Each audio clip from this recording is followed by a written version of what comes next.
الحقيقة أنا ليا فترة ما كنتش بسجل حلقات لأنه أوقات الواحد بيبقى محتار.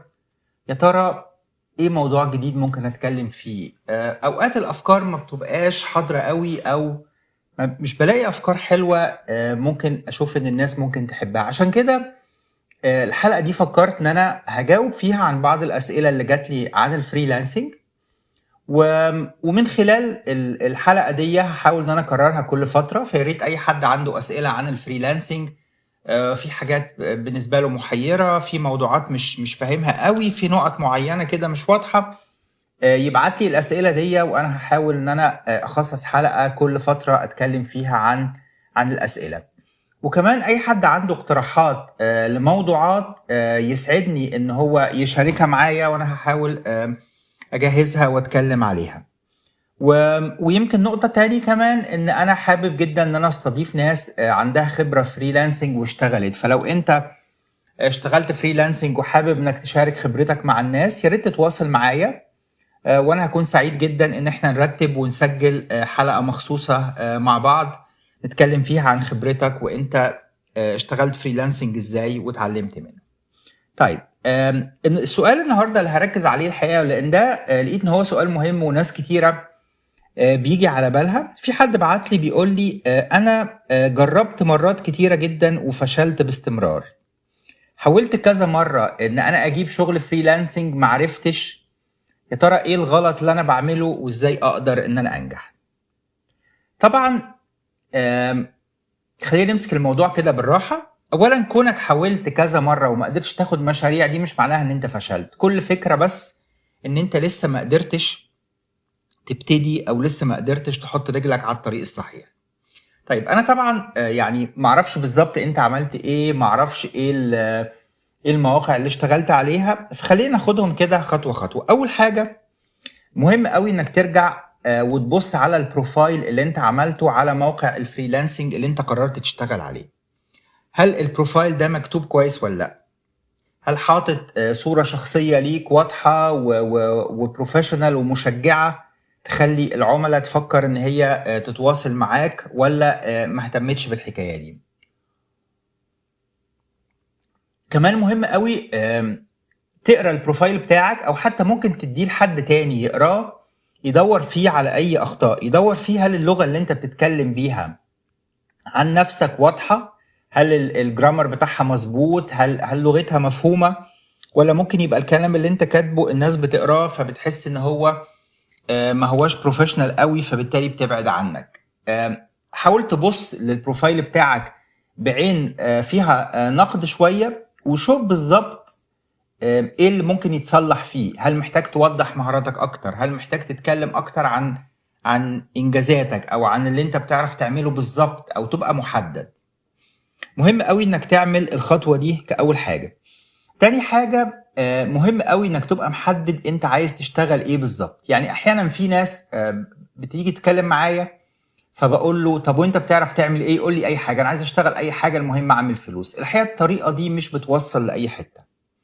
مهم قوي ان انت تحدد ايه المهارات اللي عندك، سواء حاجة بتعملها في شغلك، سواء هواية عندك، whatever الحاجة اللي انت عايز تشتغل فيها. محتاج تحدد يعني مجال محدد جدا او مهارة محددة. وتعالوا نتكلم على مثال. في ناس مثلا بتقول لي انا بعرف اعمل برزنتيشن باوربوينت. حلو، فبيجي يدور على اي بروجكت فيه برزنتيشن ويقدم عليه. بس لما بتيجي تدي للعميل نموذج اللي انت عملته، ممكن يبقى النموذج ده بعيد جدا عن اللي هو بيدور عليه. طيب، لو انا بقى عايز احدد اكتر، يبقى انا من شغلي، من خبرتي، انا اشتغلت مثلا في بيزنس، فبالتالي انا بعرف اعمل بيزنس برزنتيشنز. يبقى انا عندي خبره في ان انا اعمل بيزنس برزنتيشنز.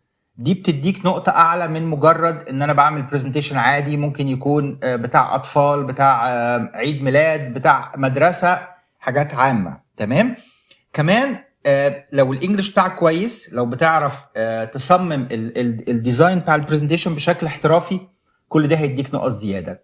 وكمان بقى لو انت متخصص في مجال معين، يعني مثلا انا بعرف اعمل برزنتيشنز بروفيشنال في مجال البيزنس، او في مجال الطب، او في مجال القانون، لو عندك خبرة محددة زي كده تقدر ان انت تحطها هي الفوكس بتاع شغلك، هيجيلك فرص شغل احسن بكتير جدا. وكمان هتقدر انك تطلب مقابل مادي معقول جدا مقابل للشغل بتاعك، لان انت هنا الناس بتشوفك على ان انت حد متخصص وحد عنده خبرة حقيقية في المجال ده، مش مجرد واحد يقدر يعمل اي حاجة وخلاص. الحاجة التانية كمان، يا ترى لما انت حاولت كنت بتدي وقت قد ايه؟ يعني خلينا نقولها كاقتراح، لو انت دلوقتي بتحاول تبتدي فريلانسنج، حاول انك كل يوم تقدر تدي ساعة او ساعتين تعلم نفسك فيهم عن المجال، تتعلم عن موقع الفريلانسنج اللي انت عايز تشتغل عليه، تبتدي تشوف المشاريع اللي هي في التخصص بتاعك. هنقول مثلا في البرزنتيشنز بتاعت باوربوينت ايه اللي الناس بتطلبه، المشروع بيتكتب ازاي، ايه الاسعار اللي الناس بتطلبها، طيب اللي بيكسب المشروع في الاخر كتب ايه علشان يقنع العميل، وهكذا. كل ما قدرت ان انت تدرس المجال بتاعك وتدي وقت يومي للموضوع ده، هيسرع عليك جدا ان انت تقدر ان انت تكسب المشاريع بشكل احسن. وطبعا مهم قوي انك ما تيأسش، لانه على حسب مجالك، على حسب السوق، على حسب يمكن الوقت حتى اللي انت بتبتدي فيه، في ناس ممكن تلاقي رد فعل سريع ويصادف ان انت حد عايز بالظبط اللي انت بتقدر تعمله، ويجي لك مشروع في خلال يومين 3، وممكن تطول. انا زي ما حكيت لكم يمكن قبل كده، انا قعدت 2 شهرين كاملين قبل ما قدرت اخد اول مشروع ليا. بعد كده الامور بتبقى اسهل واسهل واسهل، لان انت تبتدي تفهم الطريقه بتاعه العملاء، بتبتدي تفهم الموقع، تبتدي تعرف ازاي تكتب البروبوزال بتاعك بحيث تلفت انتباه العميل عن كل الناس اللي مقدمه. كمان مهم قوي انك تتعلم من غلطاتك. يعني احيانا مثلا بتقدم بروبوزال، العميل بيتواصل معاك وبعد كده بترد على العميل تقول له حاجه، فبتلاقيه سكت، او بتلاقيه خلاص قرر ان هو مش هيمشي معاك، هياخد حد تاني. احيانا بنعمل غلطات، احيانا بتبقى عن قله خبره، احيانا بيبقى عن عدم فهم، احيانا بيبقى مجرد ان انا بس يعني معرفتش اريح العميل في اللي هو عايزه او ارد عليه بطريقه مناسبه. مهم قوي انك تراجع الحاجات دي وتشوف ايه اللي ممكن تعمله احسن المره اللي جايه. اوعدك لو انت قدرت تنفذ النقط دي، هتقدر ان انت تاخد خطوات احسن بكتير جدا، وهتقدر ان انت في وقت قصير نسبيا انك تكسب اول مشروع ليك. اتمنى الاجابه دي تبقى مفيده. لو حد عنده اقتراحات تانية يحب يزود على اللي انا قلته، يا ريت يشاركنا بيها في الكومنتات.